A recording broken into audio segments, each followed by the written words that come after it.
In episode 7, all of the families come together to mourn the loss of Lyanna Velaryon. People discuss what will happen in the future for the Velaryon family.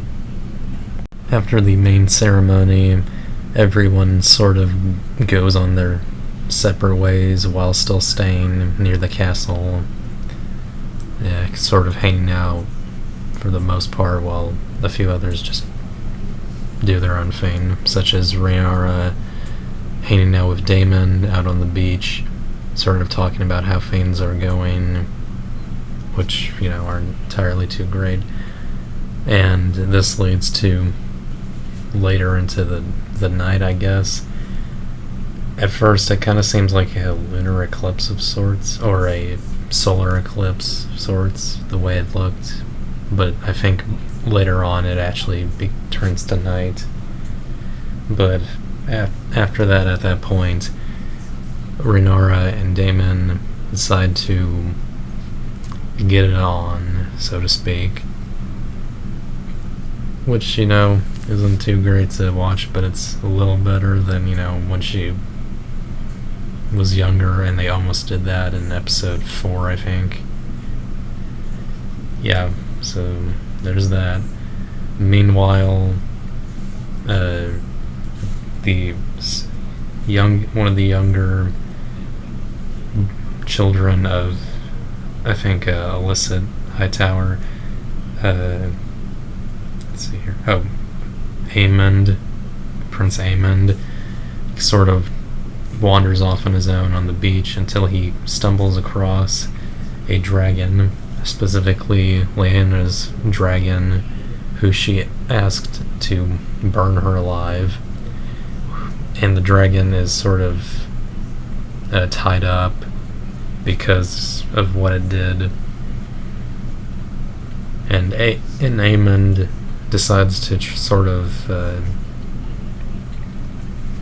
free it in a way.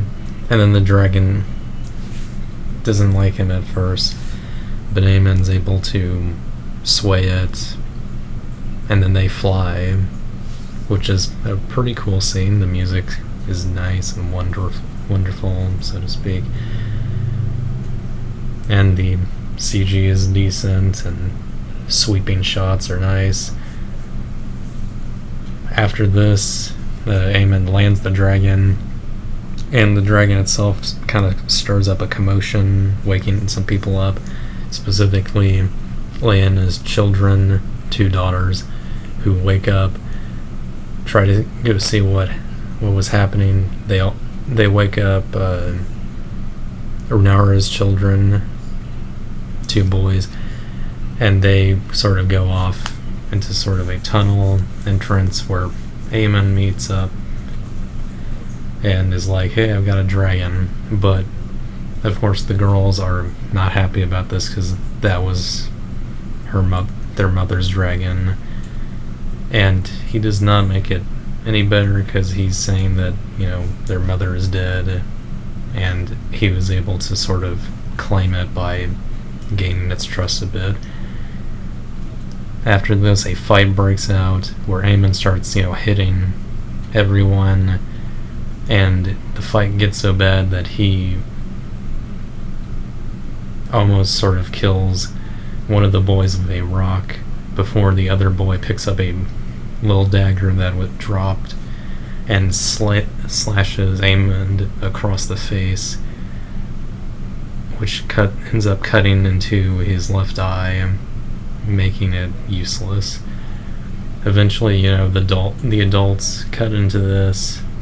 Aemond's getting stitches, and of course, Queen Alicent wants justice of some sort, and King Viserys, just kind of wants to get rid of all the tension, all of the infighting, and this leads to more word getting out, and Viserys knowing that people keep saying that Rhaenyra's children are, quote, bastards. And this leads to Viserys finding out that Alicent is sort of perpetuating this talk. And he, just says, stop this nonsense, and they try to throw it off at them, but Alysanne is not happy, so she pulls out Viserys' dagger and tries to take one of the boy's eyes, an eye for an eye, as she says, but Rhaenyra stops her and ends up getting cut on the arm. And Aemond, in a sort of mood of solidarity, I guess, says that it's okay and that he at least has a dragon, which, not gonna lie, I almost thought that was kind of cool. This kid was almost a bit of a little shit when, he was talking about, oh, your mom's dead, this is my dragon now, but I think he's a decent boy, at least for that moment. So everyone just kind of tries to get back to what they were all doing. By the end, everyone's starting to sail out. Viserys, of course, is not at all happy with Alysanne. Later in the episode, at the end, Alysanne is having a talk with her father, who is now the Hand of the King again, because the last guy died. And he says that he's almost proud of his daughter for showing a side that she never really showed, or he never thought could actually exist, and that he hopes that they can sort of take care of the problem that they now have, I guess.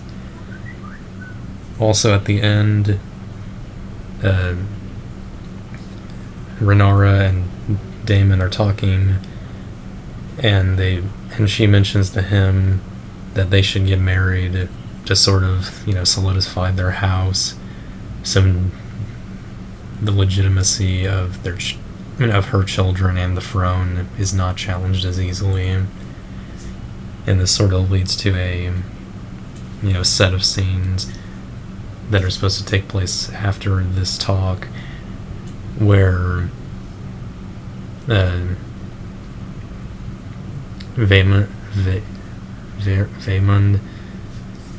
Vaemond's knight, personal knight, attacks him and supposedly kills him, and both his parents and many of the other guards in the castle find what is supposed to be his now burnt remains that were thrown into the fireplace. But it's revealed at the very end that Vaemond actually did not die, and that he just went along with this whole thing, shaved his head, and went on a boat with his knight. And that's where the episode ends. Overall, I really liked this episode. I think it was my other favorite next to episode 5. I hope the series continues to sort of peak just as much as this episode did. I liked, all of the tension, the intrigue, and the acting, especially at the beginning with some of the characters that were in mourning, such as Vaemond's acting.